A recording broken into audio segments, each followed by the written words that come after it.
Hey guys. You know what I just realized? I just left Final Fantasy X to play this, and I realized, oh no, I didn't save. Luckily, all we did was basically see a cutscene, so I just have to like basically. In fact, all I'd have to do would be to enter a certain doorway, and then just skip a cutscene, and I'd be back where I was. So it'd be as fast as it'd be as fast as doing this. you know, and then like press buttons. But I don't want to necessarily press the button because hold on. Okay, until the computer is barely visible. Okay. Um, See what like I can still see that a little bit, but it's sort of because I see like you can how much of it is kind of an after image and how much of it whatever. But it is that's good enough. Probably a little dark, actually. Please adjust the slider until the dog and the cat are friends. Yeah.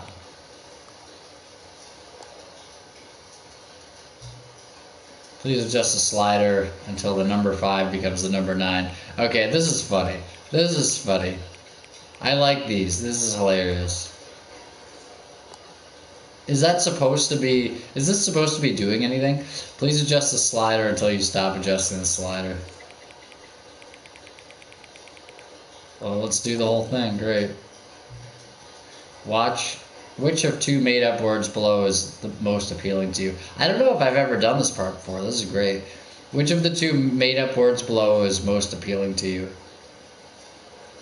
Occuboinkinal or occuboinkle or scrumtush? Oh boy, both of them sound somewhat sexual. I'm gonna do a little towards scrumtush. Shit. Because Boinkle, I don't like the term boink. I think it's just beyond, it comes off as crass, but also it's, I think it doesn't sound very illustrative of even what it's talking about. It's like boink. It's like that sort of has a funny sound. It has like kind of a very sort of quick and like basically it sounds like more of like it doesn't really sound like what it seems to be referring to. um, Most appealing to you. Yeah, scrumtush is more appealing to me, but I'm not sure I like that either. Please don't adjust the slider. Okay. Do you know what time it is right now? Yes or no? It's not asking what it is. It's do you know what it is? Actually, no. I could probably guess somewhat, but no. Is the time that it is right now the correct time? Yes. What is time anyway? Actually, no is probably a better answer for that. Is there anything about yourself that you haven't told me? Oh yeah, a lot. I barely told you anything. Help. Yeah. Okay. Will you come back to visit me?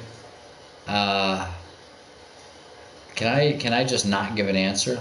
I don't know if I will or not.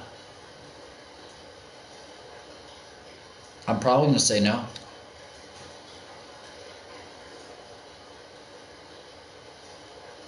This is cool. That was great.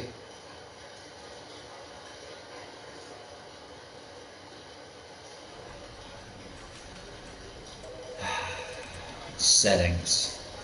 Okay.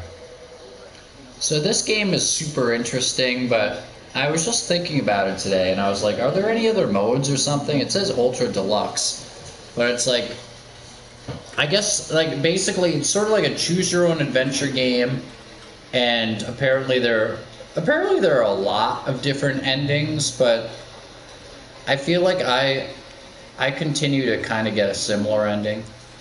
I'm not sure, like, basically, I guess, like, sort of whatever I would end up picking it ends up being relatively consistent. But let's see what happens. I don't know. I might approach it in a slightly different way today. And I could even sort of like, logically arrive at that. Maybe.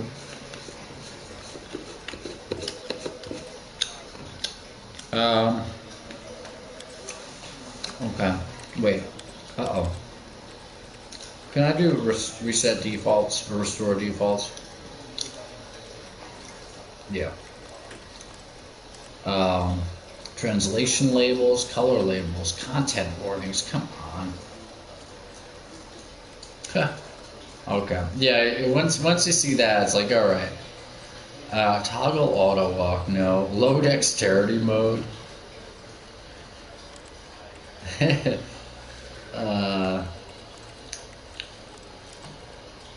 Okay.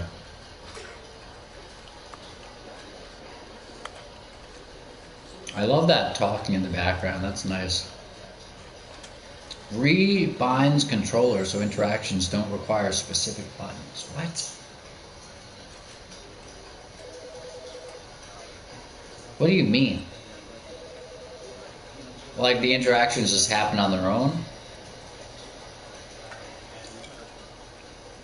Okay, well, crouch is L2. We got that. Okay, great. The end is never the end. Ever the end is never the end is never the end is loading nev. Or it looks almost like new.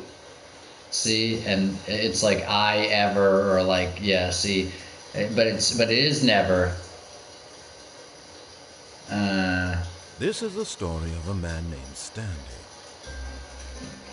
We'll turn the volume Stanley up. worked for a company in a big building where he was employee number 427.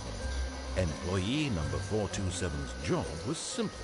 He sat at his desk in room 427 and he pushed buttons on a keyboard. Orders came to him through a monitor on his desk, telling him what buttons to push, how long to push them, and in what order. This is what employee 427 did every day, every month, of every year. Is that the Stephen King room from The Shining? He considered it soul-winning.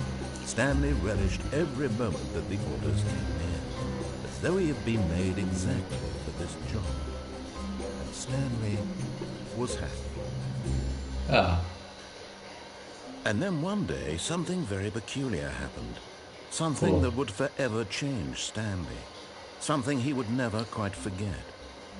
He had been at his desk for nearly an hour when he realized that not one single order had arrived on the monitor for him to follow. No one had showed up to give him instructions, call a meeting, or even say hi. Never in all his years at the company had this happened, this complete isolation. Something was very clearly wrong. Shocked, frozen solid, Stanley found himself unable to move for the longest time. But as he came to his wits and regained his senses... Okay, yeah, sorry. I just want to turn it up. Let's see if that does it. He got up from his desk and stepped out of his office. So part of this is like he's narrating, and it's like, all right, like basically you might follow what his narration says. And generally I've thought to follow what his narration says, because it's like otherwise it's... I hate Mondays. Oh, that's funny. Otherwise it's... his narration is not right. However, I was just thinking about this today. I don't know if I ever thought about this before, but it's like his narration, just because he's narrating, that doesn't mean that it is true. Like he's not necessarily saying something that's true. If you follow along in order to make it true, this is like the movie Stranger Than Fiction, I guess, a little bit. If you follow along in order, or like Synecdoche, New York, actually, which I'd highly recommend. Stranger Than Fiction is sort of interesting. It's sort of like, I'd almost relate it to Click. Adam Sandler is in a movie called Click, and it's a fairly meaningful movie, but it's still not, it's okay. It's okay.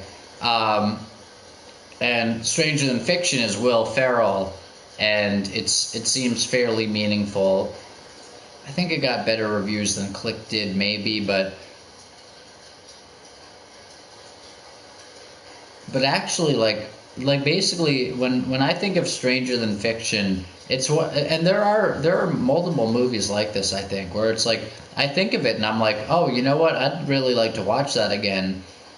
But then, like, I have a sense of like the last time I had tried to watch that movie or watch some of it or whatever, like I ended up not finishing it, and or like I got the sense that like I basically like it wasn't the movie that I was hoping for. But then it's like, oh yeah, but no, like it seems like it's gonna be a really good movie, or like maybe not really good, but it seems like it seems like it's gonna be a really interesting film. So let's go like what like I don't know what it was, but like almost like I don't believe it like no like I think I will like it, and then you start to watch it again, you're like, oh yeah, no, oh yeah, no, it's this. I've had that with multiple movies, I think.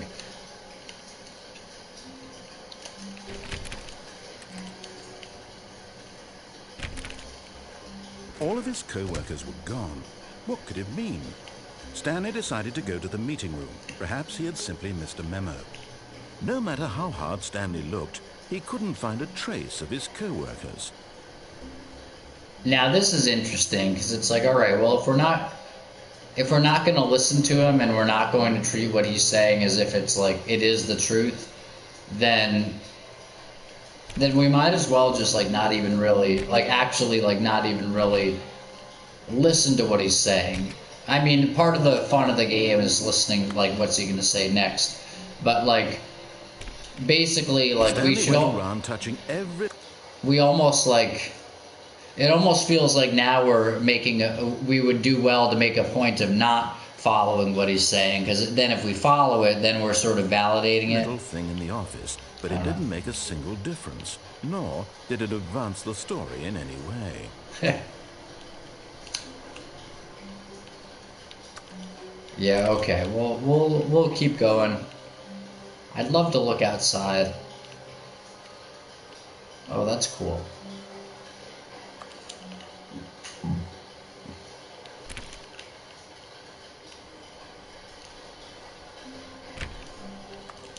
Some doors you can go in. I'm about to do Radiohead, pull revolving doors or something. But yeah, some doors you can go in, some you can't. I think probably most you can't. Oh, look it over there. Yeah. I don't know if I ever. Oh, is that solitaire on the frickin' computer? I think it might be.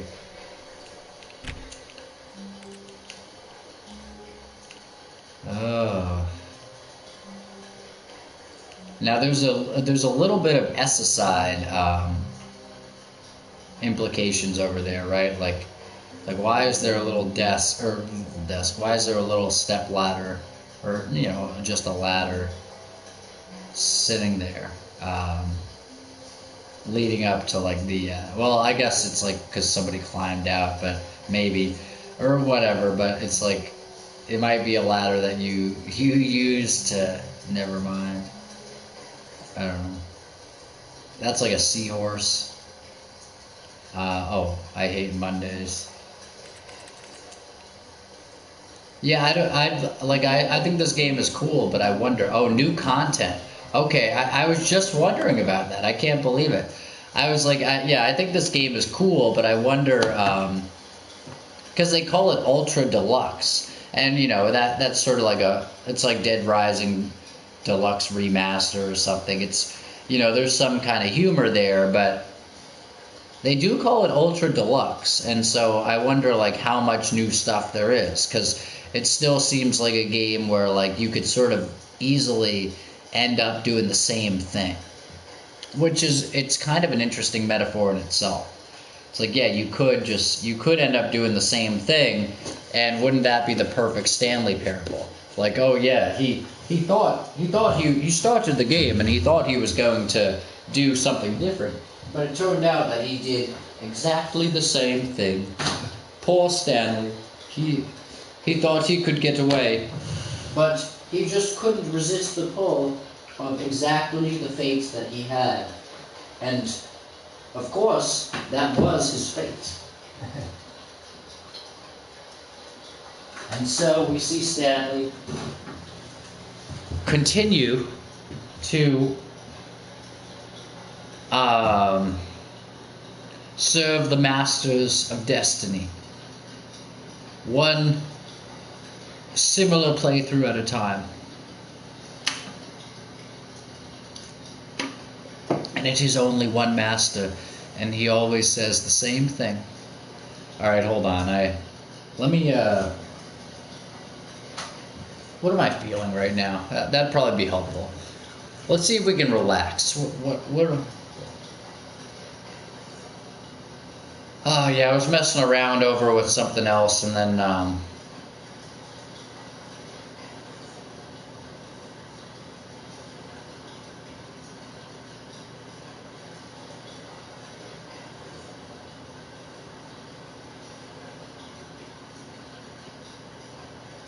yeah, so I apologize. I was feeling a little cold, so I was like, yeah, oh, you know, we have this heater over here. Why not turn it on? And I felt like I was sort of walking into, you know, for a couple different reasons. Tempting, whatever. We'll be fine. Hold on. Ah.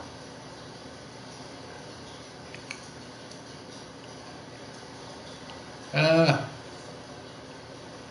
all right. Sorry, I apologize. New content. Oh, So, new content? What does that mean, new content? and did that door just show up here, or like basically what? How do we? Because I don't know if I've ever seen this door before. Maybe it's because I took so long before, like tonight. I mean, just now. Cool.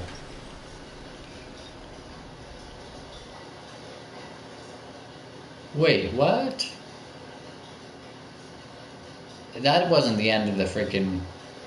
It was, that would be funny if that was just the end. It's like there is no new content. It's a joke. Hello, and thank you for playing the Stanley Parable Ultra Deluxe. Cool. As you may know, the Stanley Parable was a video game released in 2013 on home computers.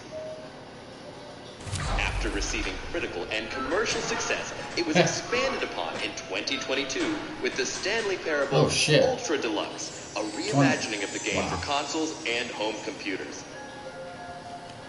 Cool. The Stanley Parable Ultra Deluxe features exciting new content that broadens and expands the world of the Stanley Parable, delighting audiences the world over. Please Wasn't ready step to see inside that. and see what thrilling new adventures await in the Stanley Parable Ultra Deluxe. Cool. Oh, well, this sounds delightful. I'm very excited to see the thrilling new Ultra Deluxe content. Is there going to be a lot of it, or like almost none of it? Okay, so far it's an elevator. Nothing special yet, but I'm sure it's just the beginning of a mesmerizing adventure. Yeah, maybe. Hold on. Is it broken? What's going on here? Should we be moving somewhere or... Oh, there we go. All right, finally, at long last, it's on to the new content. I've never been more ready. Let's do it. This feels a little like, I was just thinking Stefan Molyneux. I have to say, initial impressions of Stanley Parable Ultra Deluxe, mostly tedious. It's as if Oh, okay. Let's see the content. Give me the content, Stanley. Cool. Okay. Yeah, actually, hold on. The jump circle. This. Okay. Let me sort of let go. The game is now paused. That's great. Let me sort of let go a little bit because I think basically. Yeah. Hold on.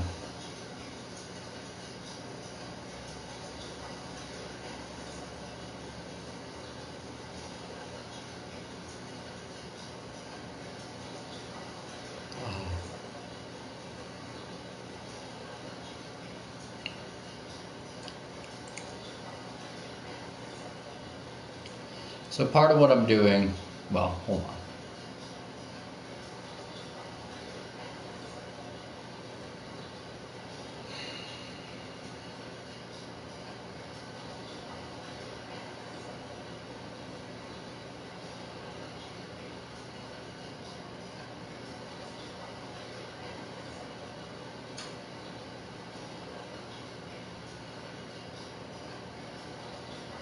Ah.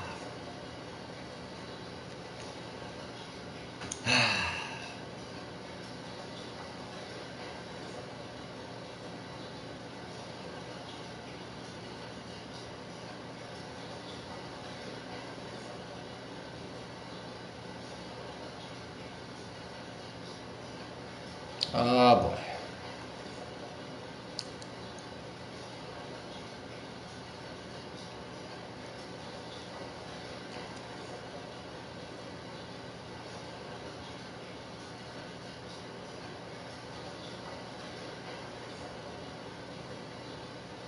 Yeah, can you return to a sense that you are okay? And I mean like absolutely okay.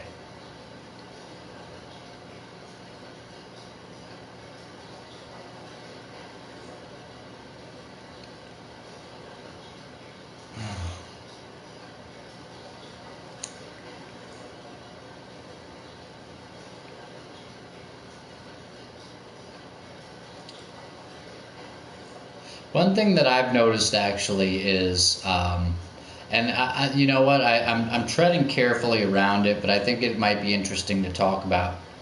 One thing that I notice is that um, someone may have sort of like a friendly tone, or they may have like sort of a supportive tone, or even like a supportive seeming presentation. But I wonder how many people are like sort of consistently kind of like, basically, I've talked about this before, but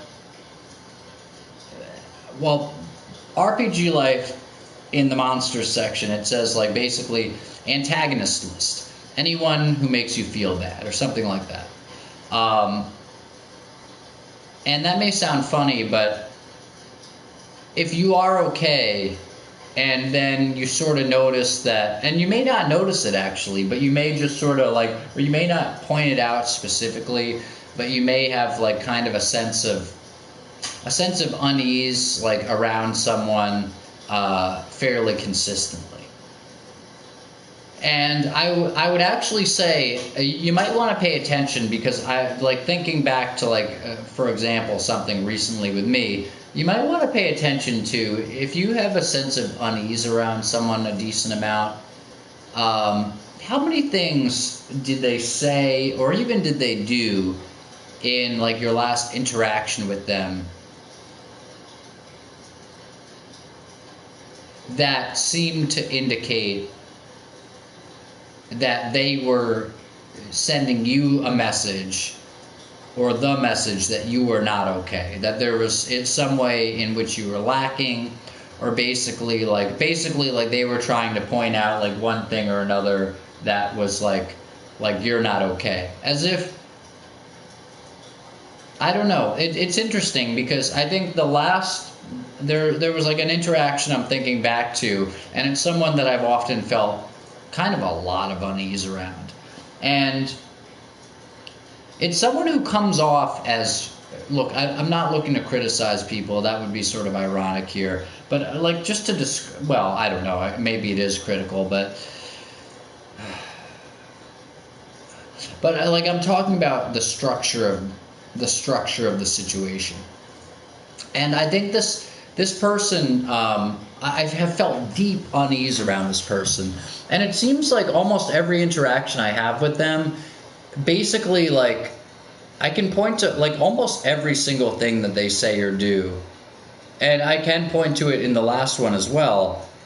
There's some underlying sense of like you're lacking, you're bad, you shouldn't have done that. Like this is like basically it's like kind of the entire thing is someone sort of like rolling out a list of like you're not okay, you're not okay, you're not okay, you're not okay. And it's just interesting because like I'm not to well, whatever the impetus of this might be, but it's like it's interesting to note that you may feel like, given their presentation, which might be a form of gaslighting, and probably often is, but given their presentation, you might feel like you're being like unfair. Interestingly enough, like you're being unfair to, like, to consider that they might be sort of giving you a repeated message of you are not okay.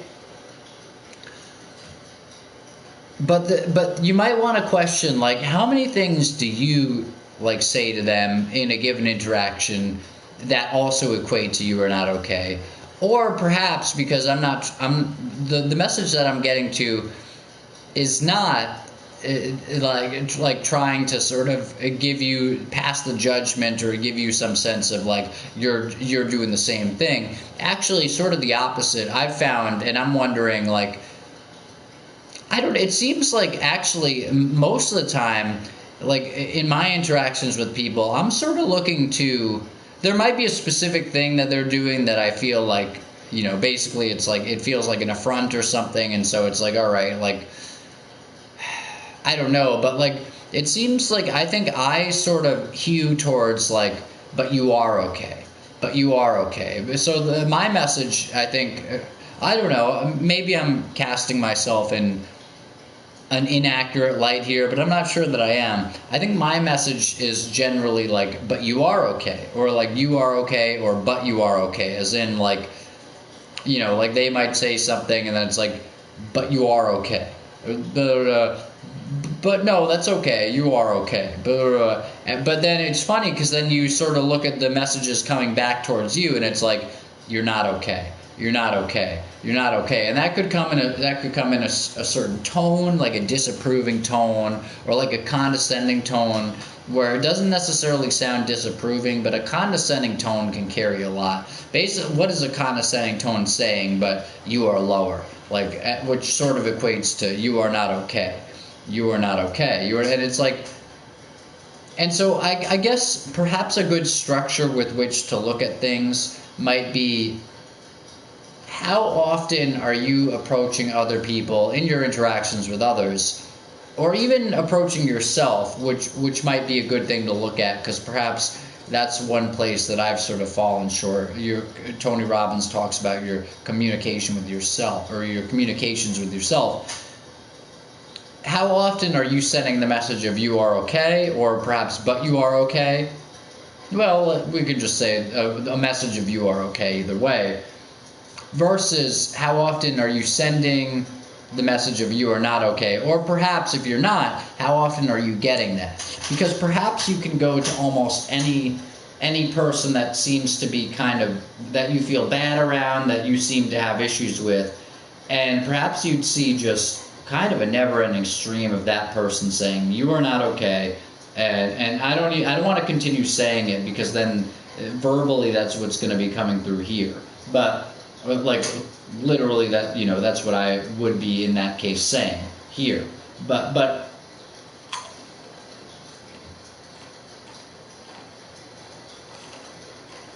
you might want to pay attention to that, because I think the next time I talk to this person,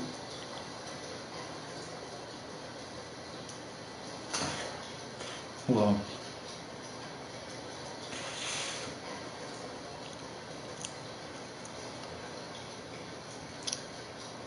sorry, that's gross. I'm not looking to get into like some kind of big fight with somebody or have a confrontation, but I think for my own good, because rather than me like sort of, I don't know, just sort of like maybe even not, and I think often it is the case, like not really identify logically what seems to be going into a certain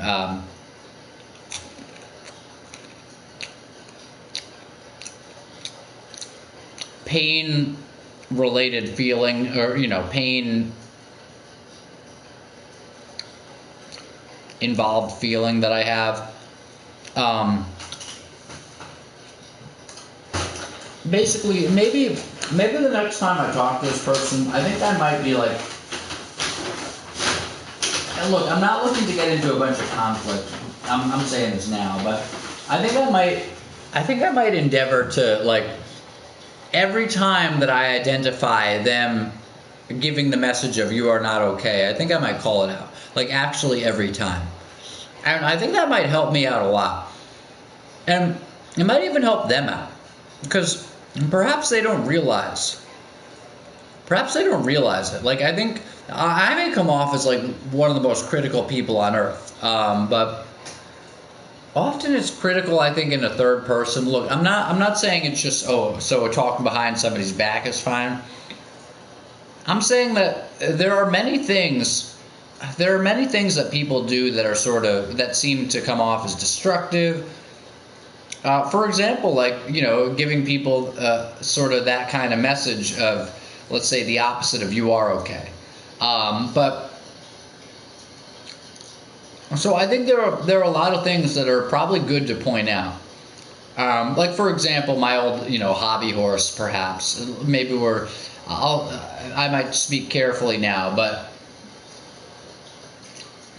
mainly in that I'm not looking to attract more of this in terms of, like, continue to, build a reality of such. But the old hobby horse of, like, hey, like, I don't know, perhaps there's some kind of tyranny going on, right?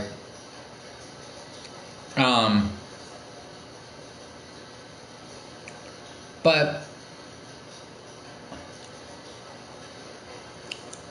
anyway,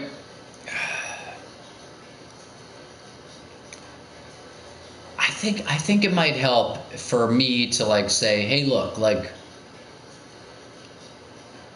that sounded a little critical. Like, that sounded like you are not okay. Now, here's the thing. It might be difficult and it might be sort of risky for me to do that, because I can see it coming, like, because I think it's happened a decent amount, or it might have, but, like, basically, I think when I bring these things up, this person might say, like, oh, I didn't mean that to be critical, and then it becomes a case of, I don't know. I mean, I guess if they say that, okay, but then it becomes sort of a case of, like, they perhaps said something critical in kind of a way that sounded like it was friendly, and so that's sort of gaslighting to begin with. And then when you mention it, and then if they say, oh, I didn't mean to be critical, then that's a little gaslighty as well. And then it's just sort of, then it's just like you might basically be presented with the same thing, except now they're getting it with you again, and so they're getting, like, basically now it has, like, a second impact for the same statement. It's like there was maybe a statement that came off as critical, and then you said, hey, that sounds kind of critical, and the first one came off as sort of critical, but kind of like in a way where it's a little surreptitious. Like, Scientology talks about covert hostility, and they talk about how destructive that can be. And then the second one is them overtly denying the covert hostility, perhaps in that language, and then it's like, all right, well, now if there was a little covert hostility before, now there's, like, an overt denial of it, and if it was worth it to bring it up in the first place, then now it's like, basically, did you just step further into the muck? And now it's muck that's, like, fighting to crawl up your legs.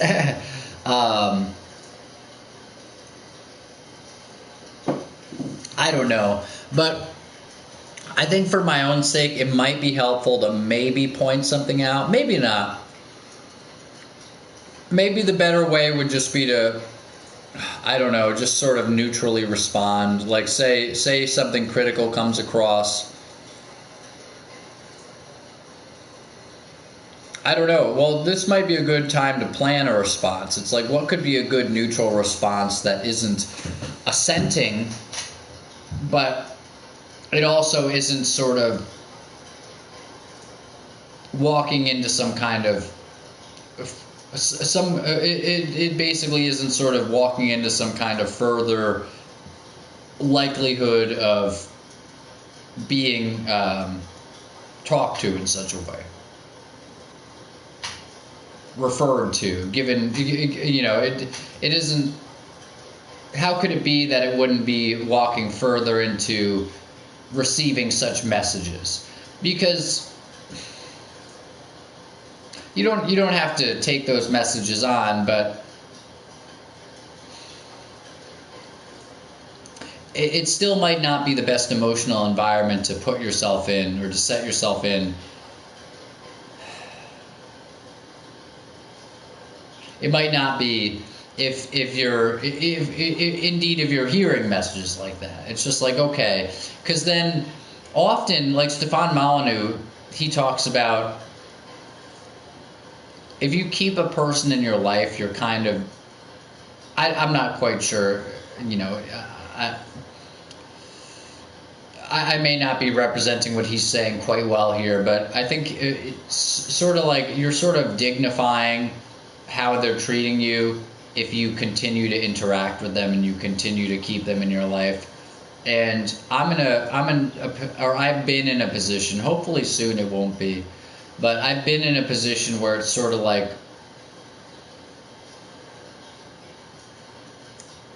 if someone seems to be giving you kind of those messages, but then they also are sort of like, basically they're also giving you resources, let's say, and without those resources you wouldn't necessarily know what you're doing, at least currently. Like currently those resources are sort of forming some kind of a helpful, so basically they're forming some part of some platform that you might be standing on in some way.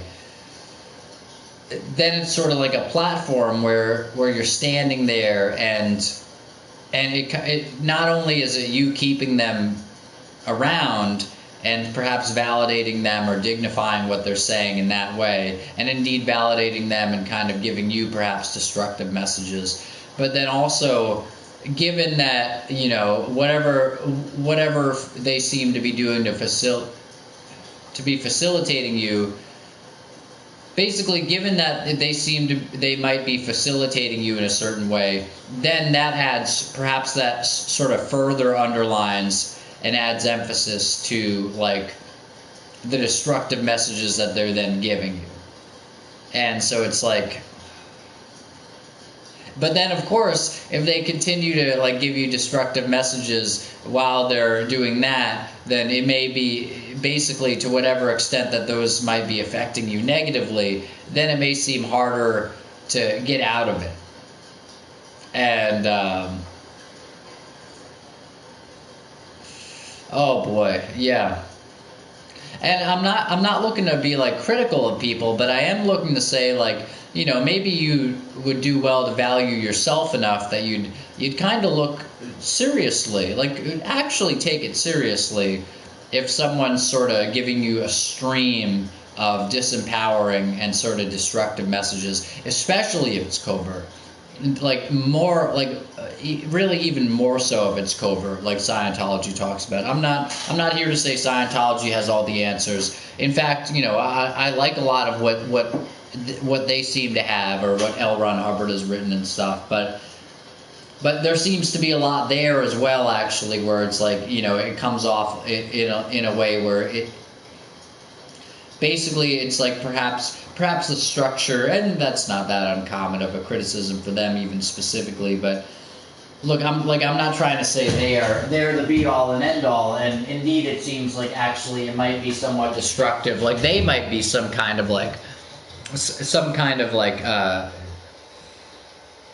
presence as such.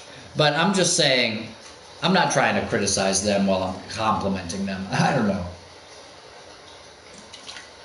But if you've got someone who's like consistently around you and they're consistently sort of being covertly hostile, it's probably in your interest to either reduce the amount of time you interact with them, reduce the amount of interaction you have with them, or perhaps perhaps to, in some of that interaction, perhaps to point it out. And I think I'm probably going to go maybe the latter way tomorrow, or whatever, later today, depending on what time it is.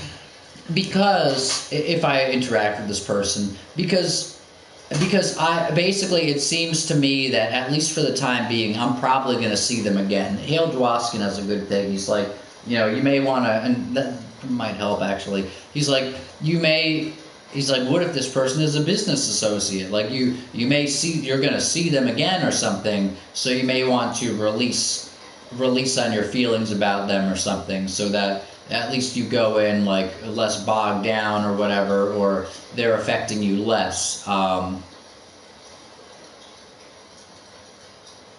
I'm not sure how I'm coming off here, but I think I'm probably coming off fairly well here.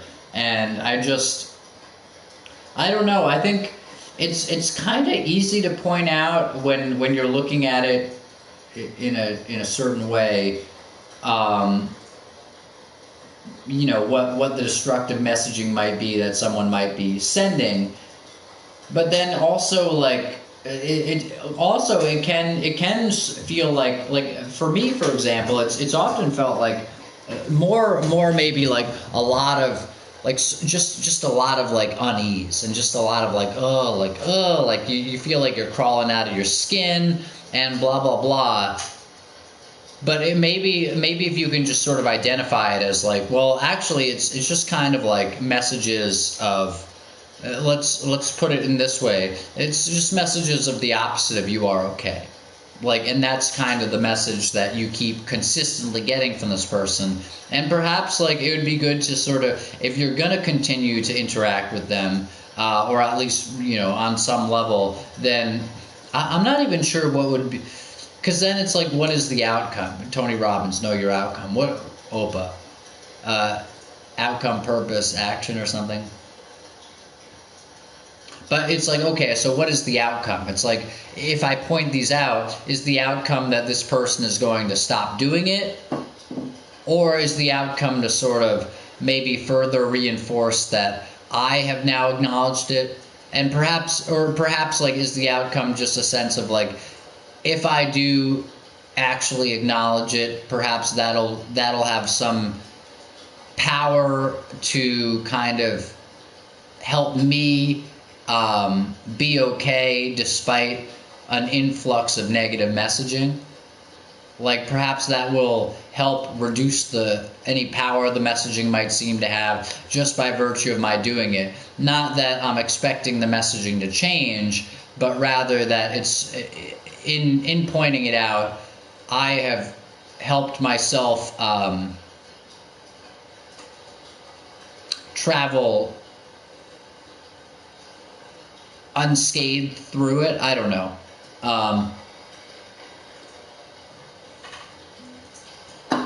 Because here's the thing, like it's more than just like, it seems like more than just hold on, actually, sorry.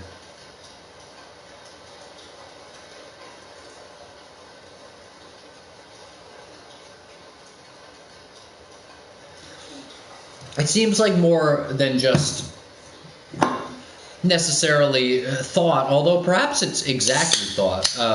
Even the Sedona method, where they talk about emotion generally, and they don't talk about thought necessarily very much. They've got a diagram where they're showing like a tree, like the tree of wants. Like the roots of the tree are wanting control, security, and approval, and then the soil is actually wanting separation and or oneness. But then the tree itself is made up of feelings, I think. Actually, I'm not sure what the trunk of the tree is made of. That's kind of funny. But the leaves of the tree, I think, are individual feelings. Perhaps. But in any case, as you go down to like the atomic level, they actually show you like a zoomed in on like one of the leaves, and the feelings are made up of thoughts. So that's interesting. So like if I feel, for example, say you walk through a room and you felt like you felt like you picked up some negative energy. It's like, I wonder how much of that is actually like negative thoughts.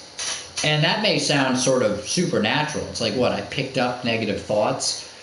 Negative energy might seem actually less supernatural than negative thoughts. Like what? Like there were stray thoughts like hanging around in the room. Interesting. Uh,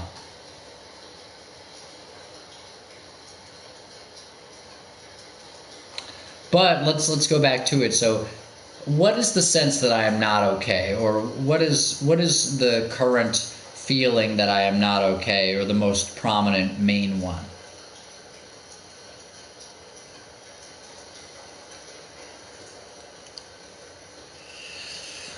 Ha, okay.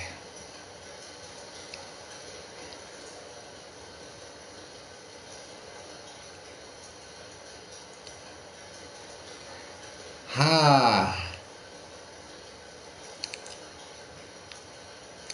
Could I welcome that feeling?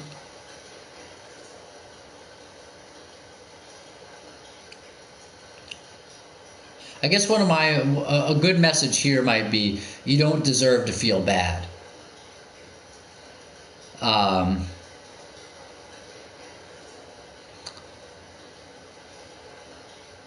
and so if someone is sort of talking to you as if like they want to make you feel bad, or like they're talking to you seemingly and even sort of demonstrably in a way where like it seems like the message is that, you know, you should feel bad or you are bad, that's something that you kind of, you may want to avoid, or you may want to like not interact with that person.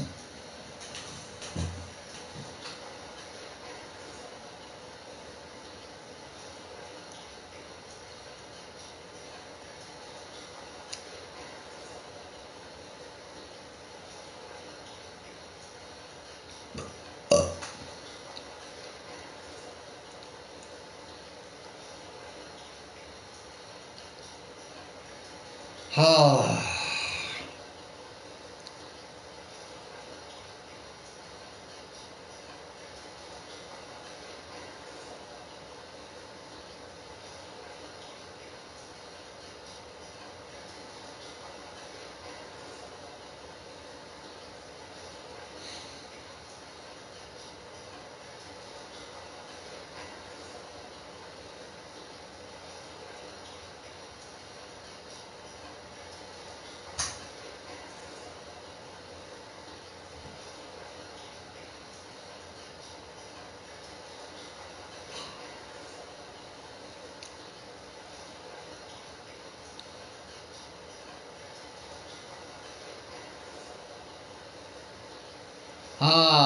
Oh boy, sorry.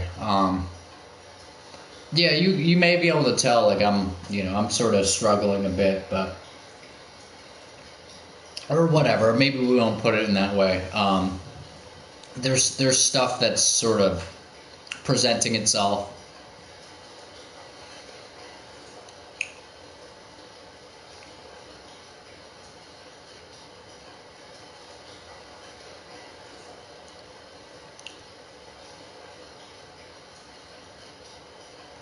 Ugh. Ugh. Now, one helpful thing David McEwen said or talked about was like, basically, if you're not feeling like good, like if you're feeling sort of in one way or another like something undesirable, that's sort of like a nice pointer to the idea that like there's some kind of thought form going on that is actually like disempowering or inaccurate. And so, you know, you may want to rejoice when you feel that, because that's a sensor telling you, hey, we got something through the door here that's like sort of an invading presence. So it's letting you know.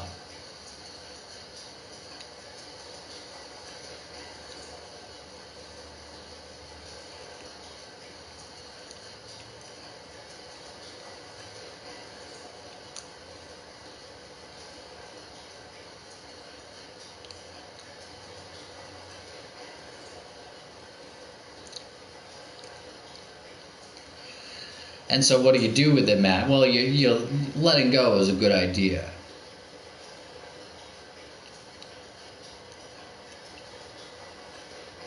Now, how effectively you're going to let go, could be very effective.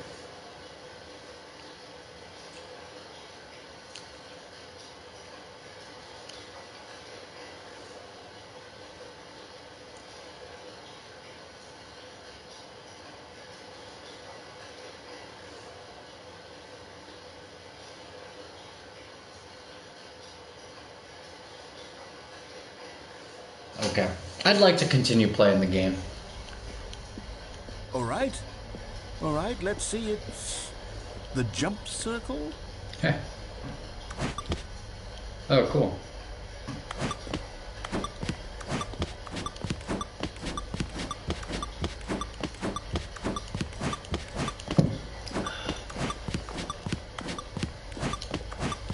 Just start at 36. That's a bit of a message there. Matt McKinley might have something to say about that. 36 is in 3 sixes.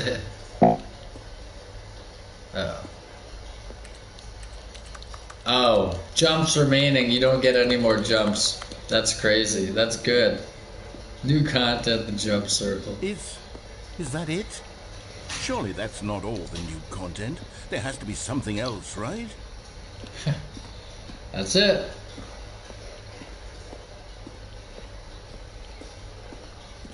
No, I don't know. I'm sort of joking.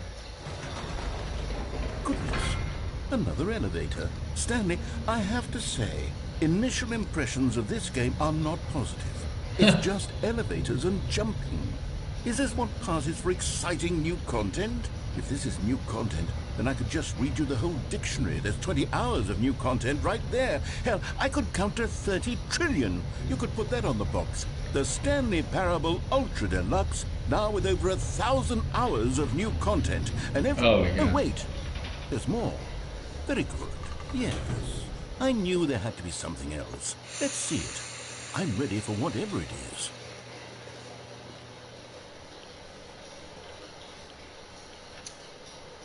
It is interesting because this game kind of works on metafiction, and so part of the interesting thing about this game is that it has kind of bland, uninteresting things, but it might be fairly easy to let that slip into just a sense of like, they're basically just spinning their wheels, and it's like, well, this is what it is. It's like, of course, you have the jump circle where you just jump 36 times.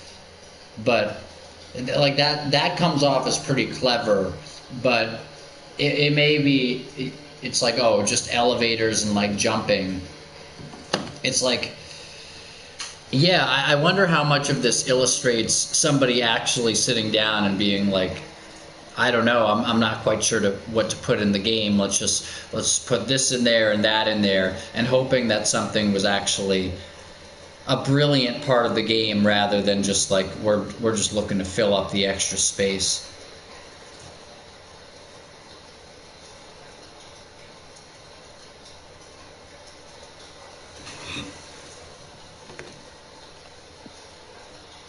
Thank you for enjoying the new content. You've got to be kidding me. You see, Stanley?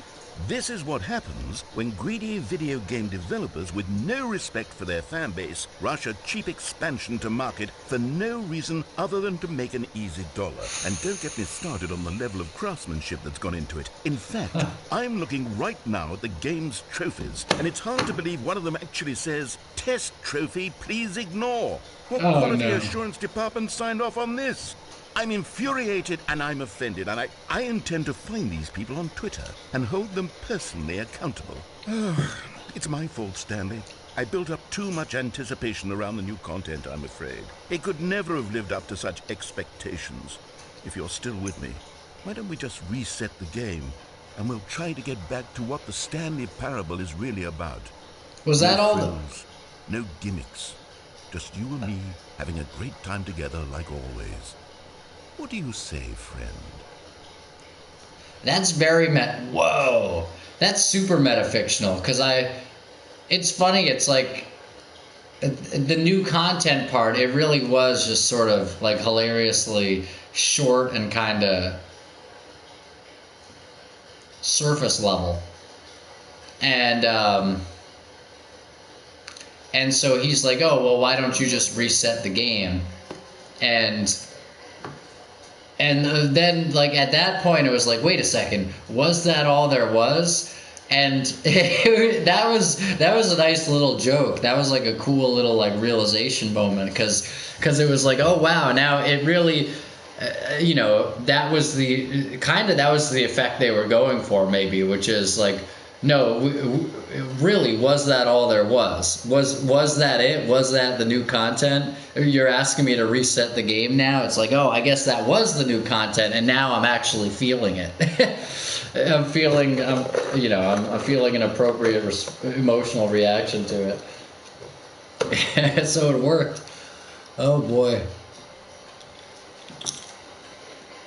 Wait, this looks different though.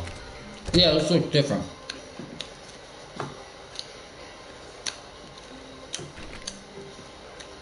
Okay, so it continues being new. Cool. There is more new stuff. Psst. Stanley, come over here. In the vent. I want to show you something. Oh, go on. Okay.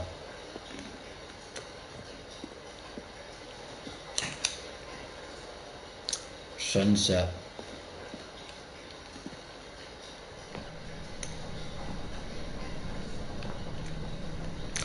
Huh.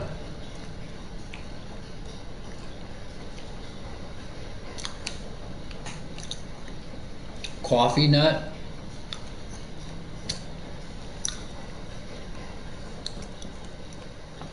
Uh-oh.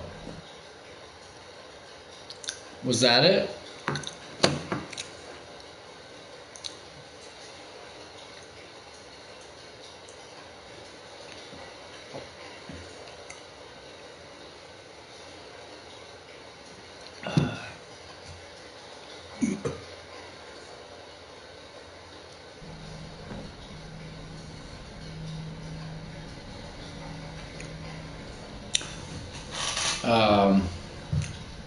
Okay, you remember how cheap and unsatisfying the new Ultra Deluxe content turned out to be? Well, it got me thinking about the past and how much better the Stanley Parable used to be. So I made Cool. something special and tucked it away here where the game's developers won't find it. Just our little secret. Take a look.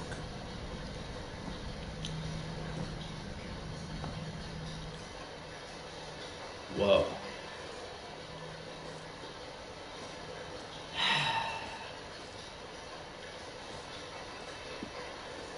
Whoa. I call it the Memory Zone.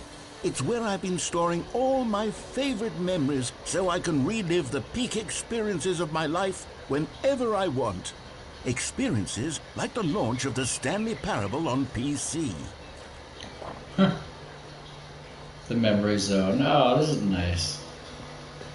Yeah, this is like a mind palace. What's that? Looks like an elephant door knocker. Is that what it's supposed to be? I guess.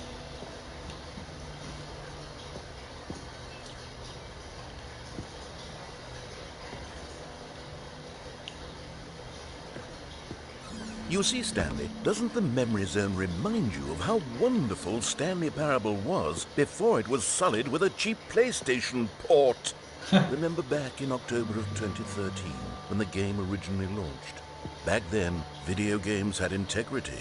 Back then, it all meant something. Oh, the waste. Buy on pressurized gas. Yeah, that's buy on Steam.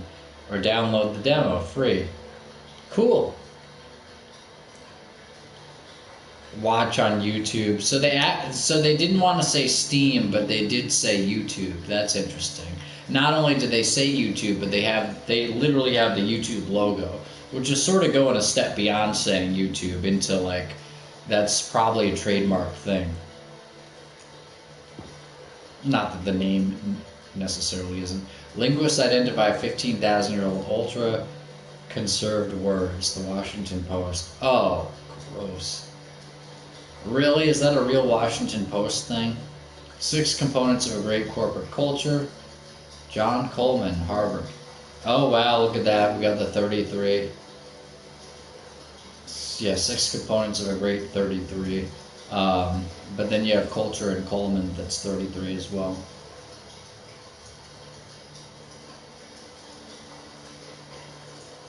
Are those like articles that they're recommending?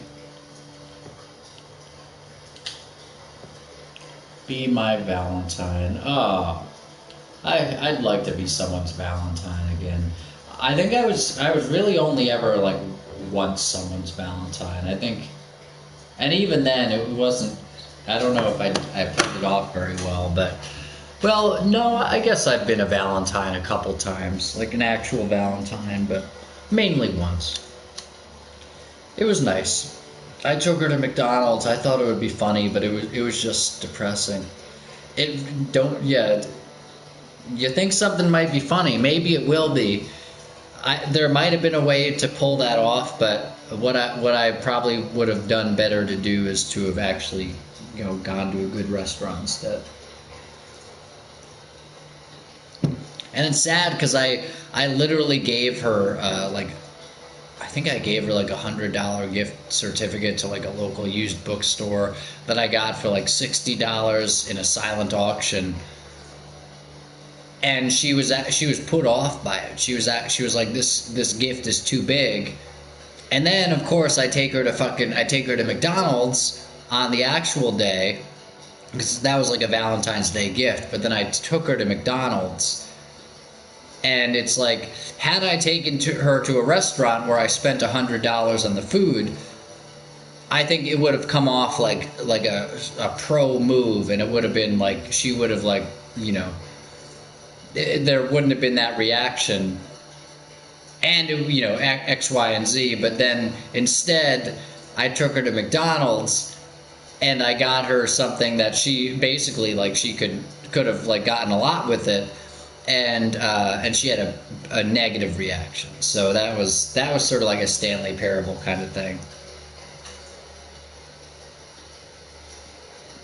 I'd put some of the blame on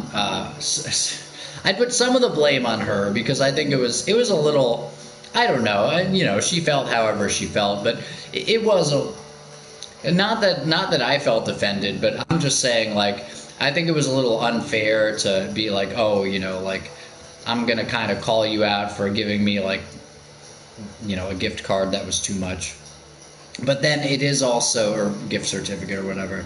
But then, because it was fairly thoughtful too, because I think she liked that store. It was Brattle Books. Check it out. A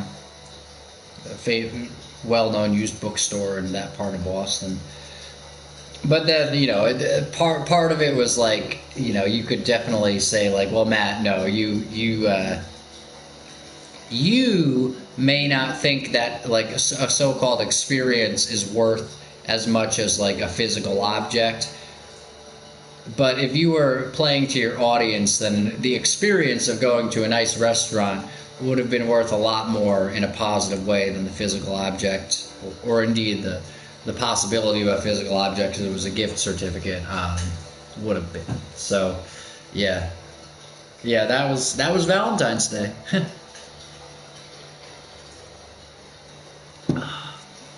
Not good enough, man.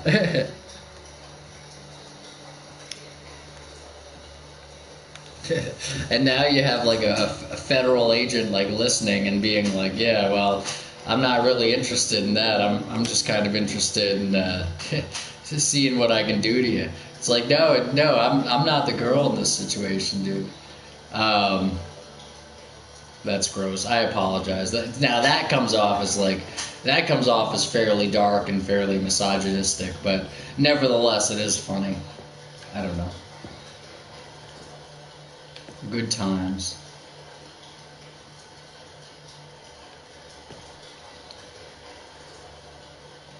And notice, I just said the whole I thought say Halloween story. I said the whole Valentine's Day story without saying anything sexual, actually.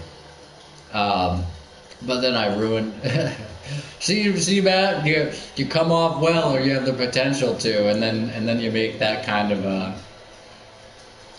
of sort of bitter statement at the end, and suddenly it seems like you're talking about like what you can do to someone. It's like, yeah, but I'm talking about how they're treating me, and it's like, Matt, no, you were the one who said it. It doesn't have to be fair. It doesn't even have to be true. It's just that this is a game of perceptions and domination, and you you walked right into it.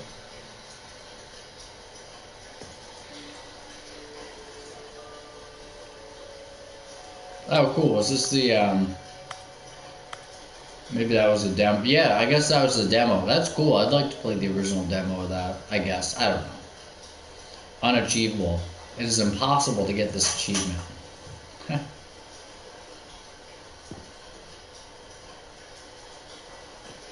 Go outside. Don't play for 5 years. Ooh, that's good. Yeah, that's a good achievement, man. Wait a second. I might have almost gotten that in this game. I'd like to check, but I don't want the stream to short out or something. In fact, I probably I might have almost gotten that. Well, maybe by like a year or two. I don't know. Actually, you know what? No, there probably is that achievement on the PlayStation version though, and I guess who knows if I'm gonna get it. The New York Times, new video game releasing today. Oh, creators surprisingly down to earth.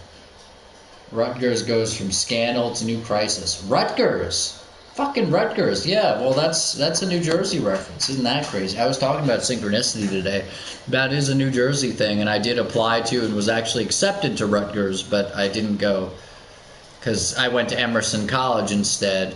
That's similar to my friends at Emerson interviewing Anthony Mackie from the Hurt Locker. They either won or they placed in. I think they might have like literally just outright won it. Some kind of like MTV related competition where they got to interview people on the red carpet in college. So they went for like the Oscars or something, the red carpet. So they went and interviewed I think they talked to Steve Carell, like they talked to one of them at least said like the most amazing one was like they saw Oprah or something, or they went to like Oprah's table or something at like people were sitting down to eat, and they said like I think the most taken aback they were with someone's energy or whatever was Oprah. But yeah, Anthony Mackie, he's like Emerson College. You can see the footage of it. It's cool. But he's like Emerson College. I would have gone there, except I got accepted to Juilliard. That's like me saying Rutgers. Yeah, I got accepted. I would have gone there, but I went to Emerson instead. It's like, yeah, then you have Juilliard, and then it's like, I don't know.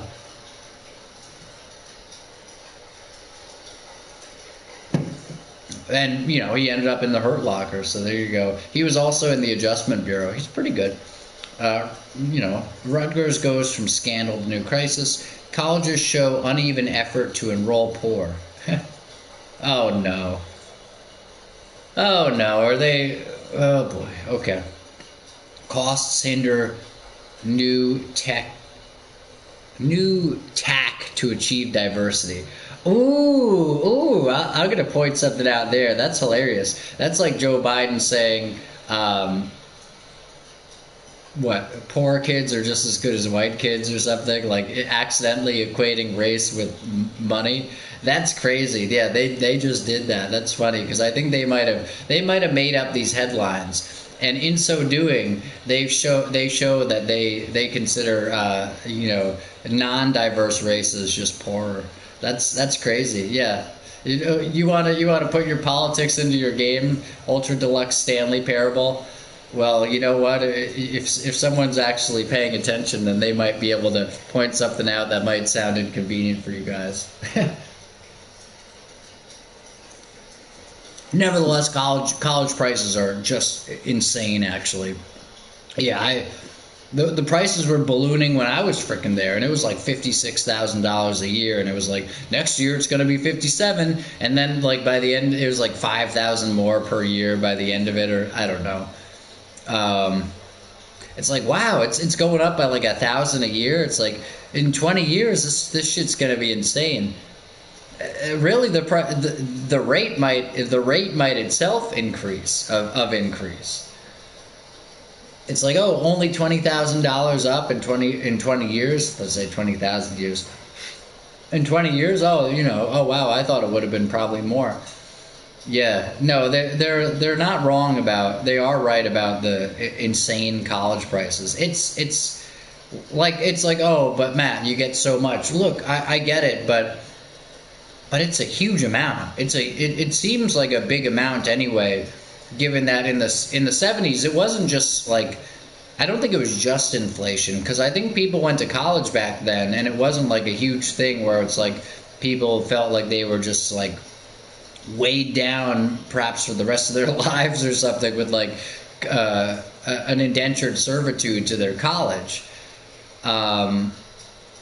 Like it wasn't like that back in the day. Like back in the day, it was fairly easy to work your way through college or whatever. Now it's like, yeah, you can. Good luck. You can work to fucking eat a candy bar every day, and then you're gonna have the real bill at the end. I don't know. Oh boy. Business leaders pushing election of council allies. Late edition. Do they have actual text here? Probably not. Oh, what? Whoa, I think that's actual text. Late edition. Today, sunny, hot, humid, high 92. Oh. No, this is not an actual. Whatever. New York Times, yeah. Gross. All the news that's fit to print. That's funny, yeah. New York Times, really? Oh boy. Weren't they some of the people who said that they had weapons of mass destruction? Weren't they the people who whatever, it doesn't matter. Los Angeles Times, Stanley Parable deals tough choices.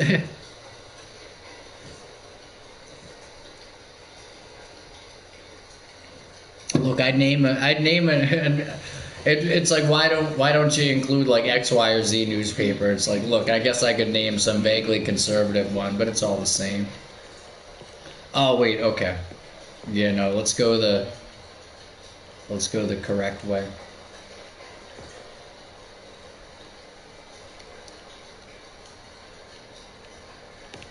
What's over here? Nominee, British Academy Award, British Academy Award. Oh, British.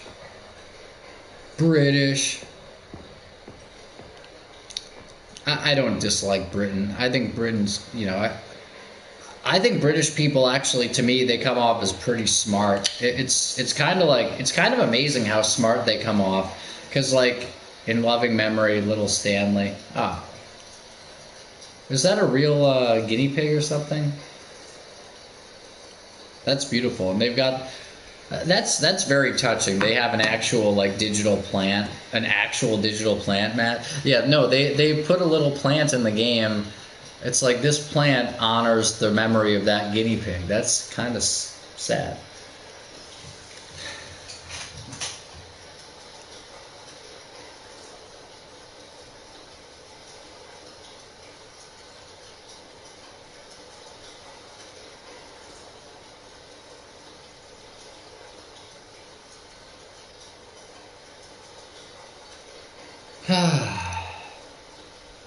Matt, what were you saying about about telling people you are not okay? You're not okay.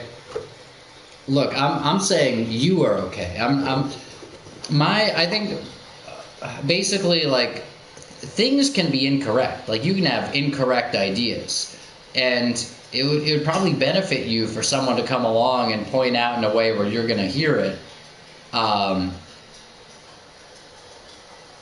How your ideas are incorrect, or like maybe even how things you did were not particularly good. But that's different from like pointing at somebody and saying you're bad. And so I don't know. you're inherently bad, like trying to destroy someone, like trying to beat someone down. That's not what I'm trying to do.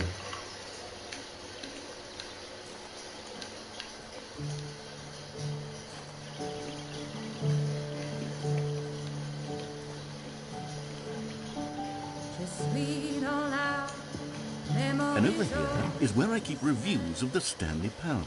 Like this stunning triumph of games journalism, 10 out of 10 from Destructoid.com. James Stephanie Sterling writes, and I quote, "Where so many games that aspire to be more than games end up less than any form of art, Stanley Parable strives and then succeeds to be every game ever created." Did you hear that, Stanley? Every game ever created. That's how grand and all-encompassing the original Stanley Parable was.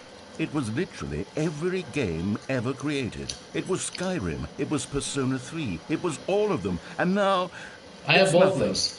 It's no games at all. Well, I have It isn't Reload. even the Stanley Parable anymore.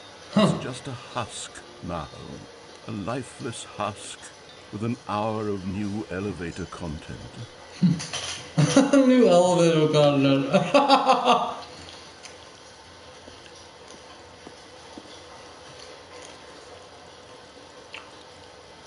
IGF.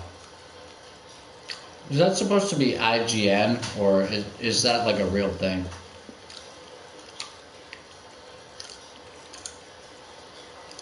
I don't know. Oh boy. It's like, Matt, you don't make people in the government feel very good. I'm not intending to. As long as you're continuing to be like a horrific perpetrator of atrocities, it would benefit you to hear about what you're doing in a way where you realize it enough that you then quit your job. Because it's not a job to abuse people. It's just a role that some kind of idea that you have that it's okay to do it and you get rewards for it.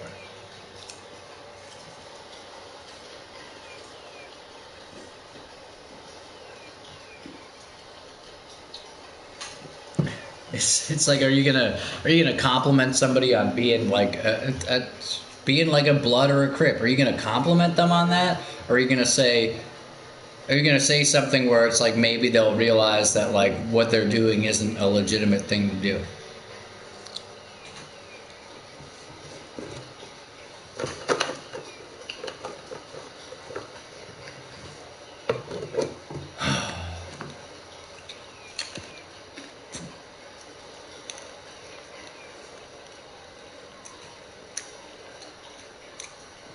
The original remake.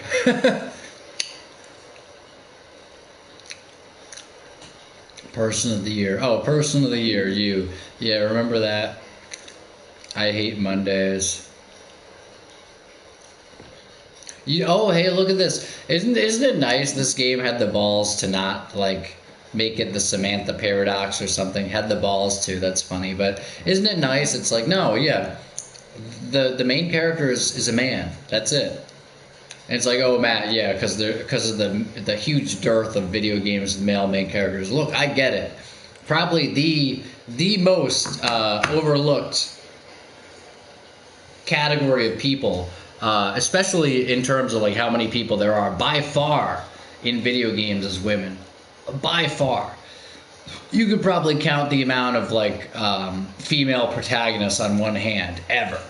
But I'm just saying, like, this game comes off as like it's coming off as so relatively, libby that it's sort of a miracle that it remained as like, no, this is the Stanley paradox. This is specifically a man. We're making it a game where it's sort of the sense is that it's kind of like it kind of is the player, whomever they are, and yet it's still a man. And indeed, it's still a white guy.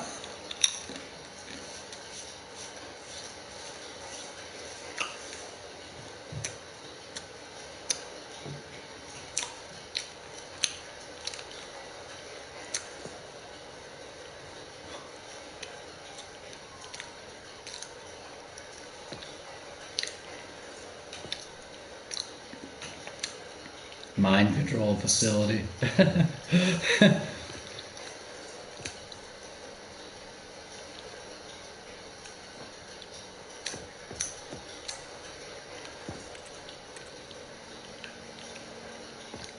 Danger.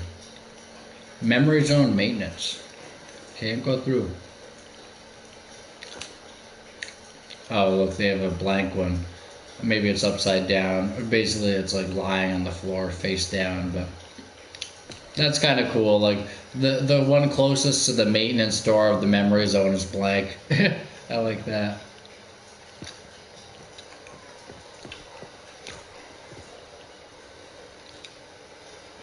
It's interesting. There's another layer of irony here because I guess I had sort of heard about the Stanley Parable to some extent, but like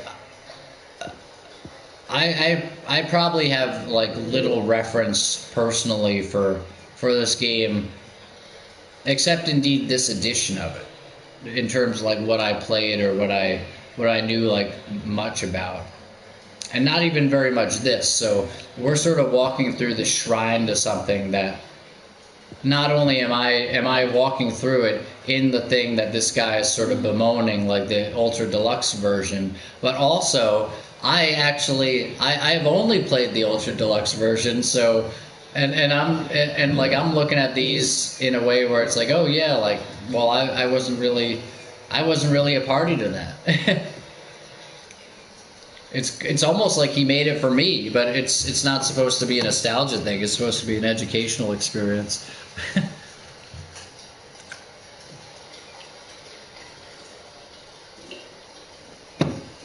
Oh boy.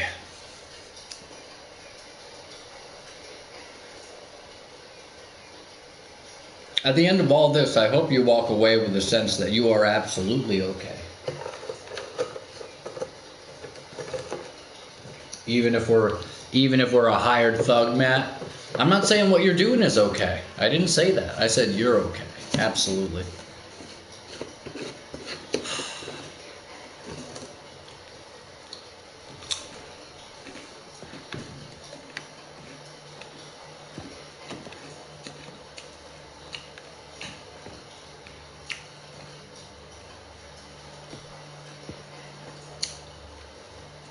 That Liberty Bibbity girl is hot as all hell. Oh shit. It's interesting because I bet girls would look at that guy and they'd probably be like, he's like, oh yeah, he's hot, like, because he seems like a pretty attractive guy, but like she's also like, she's super attractive, and interestingly she's sort of attractive in an approachable way. I think he seems less attractive in that way. I think he's more like unapproachable, but she's sort of like, she's kind of approachable. Perhaps that contributes to her attractiveness. I don't know. Maybe that's kind of the angle that would make her the most appealing. Interestingly enough, but she's very appealing.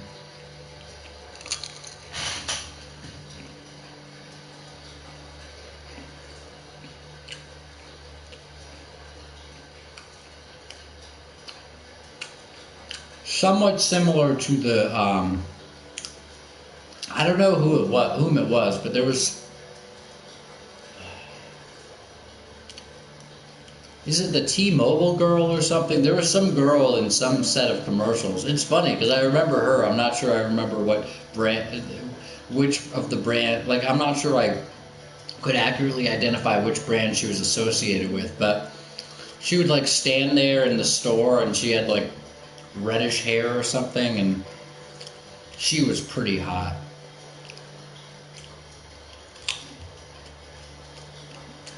And like I looked her up or something, and I think like there were sort of like, I don't know, like I think she did have like some kind of like sensual, like, not like she had porn pictures or something, but she did have some kind of like semi-provocative, like, basically like playing up how attractive she was pictures somewhere, and she really was.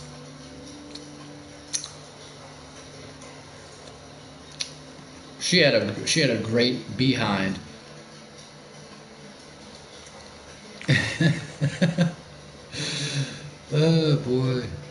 can't laugh, but it's true.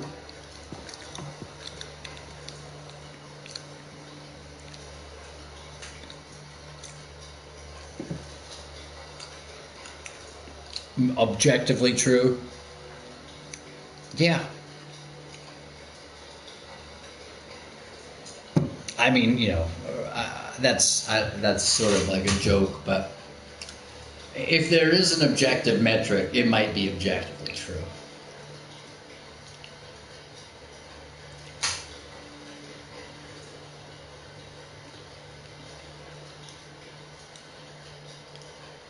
Matt, which one would you prefer, the Liberty Bibberty girl or that other girl?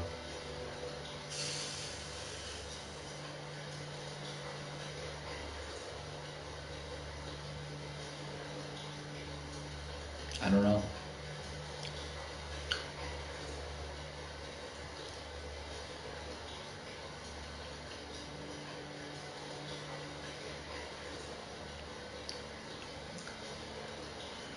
Probably, maybe the Liberty Bibberty girl.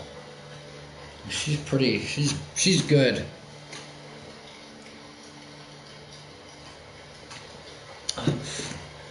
And things are weird enough that I wouldn't be necessarily that surprised if like she were watching right now. Oh no, no, no. Oh, preparing snake oil salesman routine. Preparing snake oil salesman routine. Is that what that says? I thought it said pumping. And I was like, no, that's too much synchronicity. Well, no, that's sort of a funny phrase. What? They had a disc set for this game? They had 2 discs? How do you have 2 discs of this?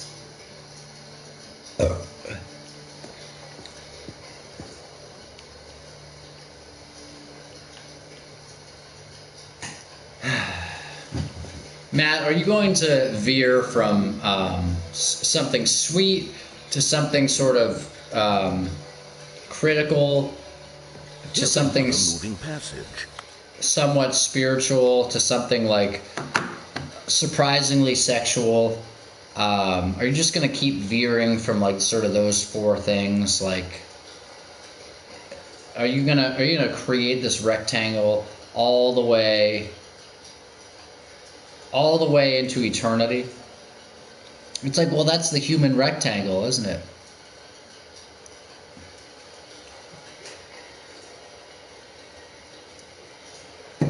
This time from GameSpot.com.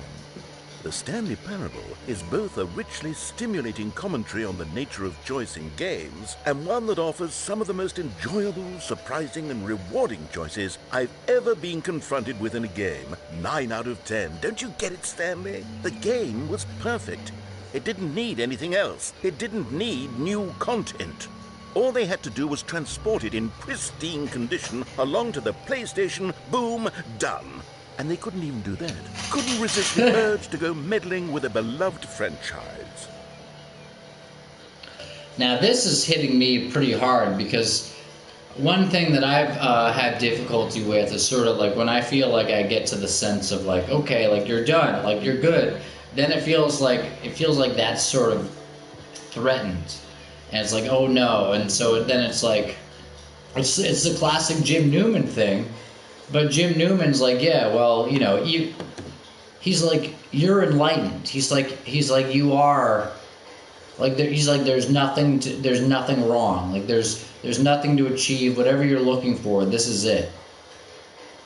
This is absolute freedom. Like, this is everything you're hoping to get. This is it. And he says, but for you, basically, like, for you to realize that, you would have to refer to it from an outside perspective or something. And so basically, like, to confirm it, you'd have to stand apart from it or something, or like you'd kind of have to refer like to or from somewhere else. And then because here's the thing, well, leaving aside whatever, then you'd need to confirm the confirmation. And then you'd need to confirm the confirmation, and then you'd need to confirm the confirmation, and it would never end. And that's sort of that's something that I've been fighting with, and it is interesting. I'd like to watch some Jim Newman tonight. Maybe I will.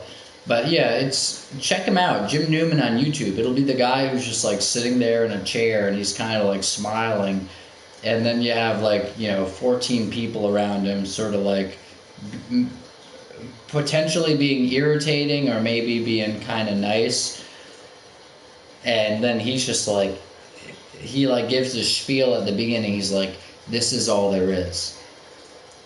This is already totally complete. There is nothing required. There is nothing left out. Any idea of anything lacking is a complete illusion." And then you have people kind of like argue with him for an hour. And he's like, I don't know what to tell you. You're fine. And they're like, yeah, but am I fine? And he's like, yeah, you are. And then like everyone laughs a little bit.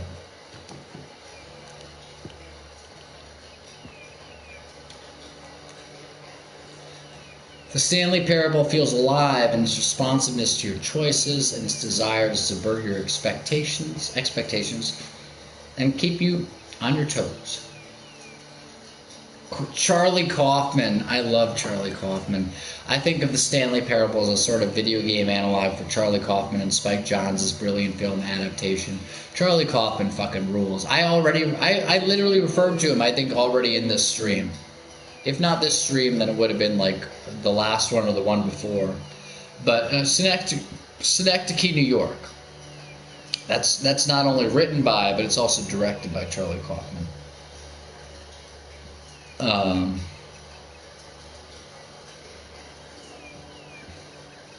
Yeah.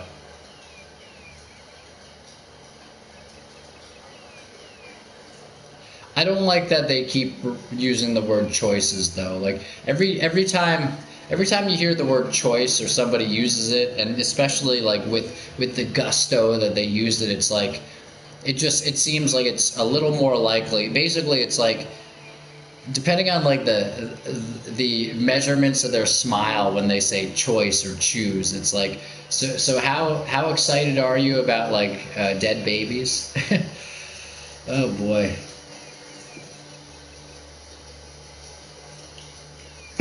It's like how much are you like ignoring the suffering of the most innocent people on earth?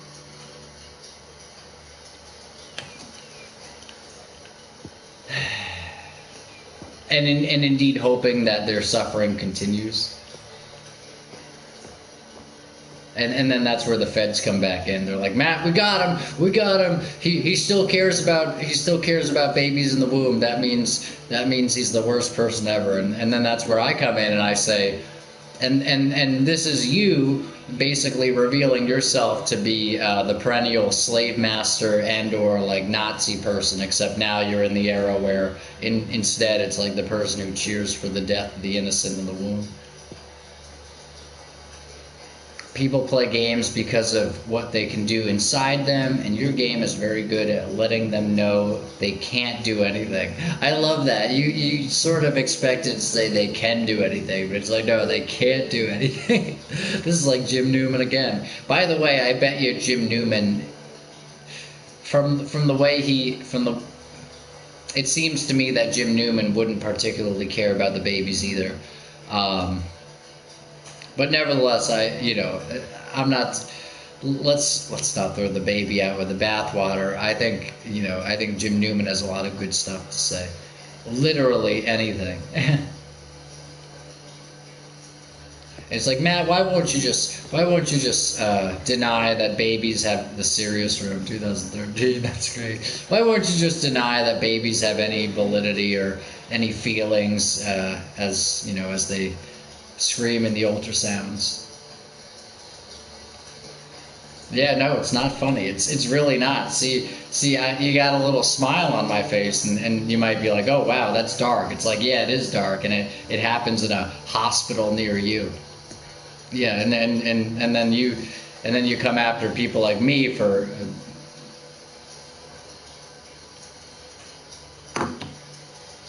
saying anything about it. Come on. It's like if that's too dark for you, then maybe you want to reconsider your position on a certain thing that happens. That is the thing that you might be deeming too dark for you. It's like maybe it's so dark that you want to. That you come back around and you're like, I hope that it happens more. It's like no, it's dark because it is dark and it's horrifying and it's horrible and yeah. Oh well, you can't. It's like yeah, but you know the one person who's never gonna vote for you or well whatever. Like the one person who has like very little power to get you any relative rewards or like do anything for you. It's the innocent baby in the ultrasound. That's the one person who probably won't have any power to do anything for you, and that's why they're the first person that you're like, oh yeah, they should literally be able to be killed. Yeah. Oh wow. Okay. Wow. We see how much you give a shit about anything,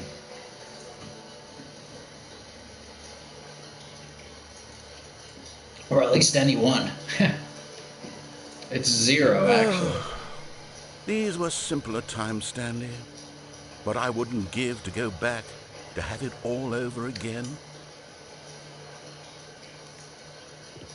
Yeah, you know what? It's amazing actually, because like I think back to earlier parts of my life, and it's like, oh man, it was really nice. Like I'm glad to have the realizations that I've had. The one that I've been talking about being one of the largest, um, but things, I'm looking back from a gulf of like a lot of years where it's been like,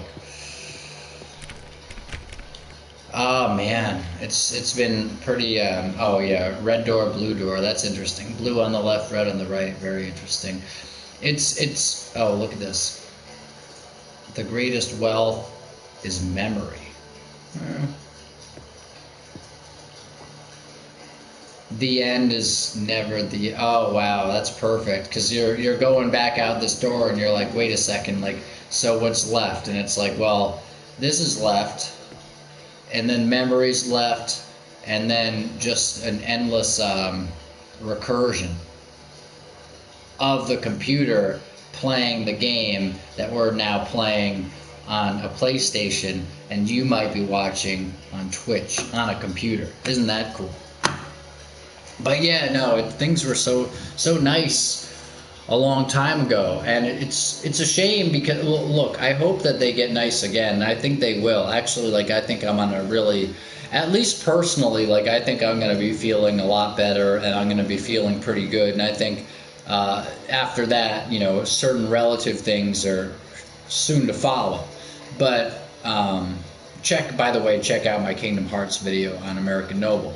But it just came out, well, Friday night. It's probably Saturday now. But it's like, yeah. Things were so nice before, and I'm not sure that I'm not sure how many people are going to be around who are nice people to be in the nice things to come. I hope people get nice again. You know what? If you think of if you have a sense that the law of attraction is there, then attracting nice people would also probably be a part of it. So maybe that'll be coming too, and that would be nice.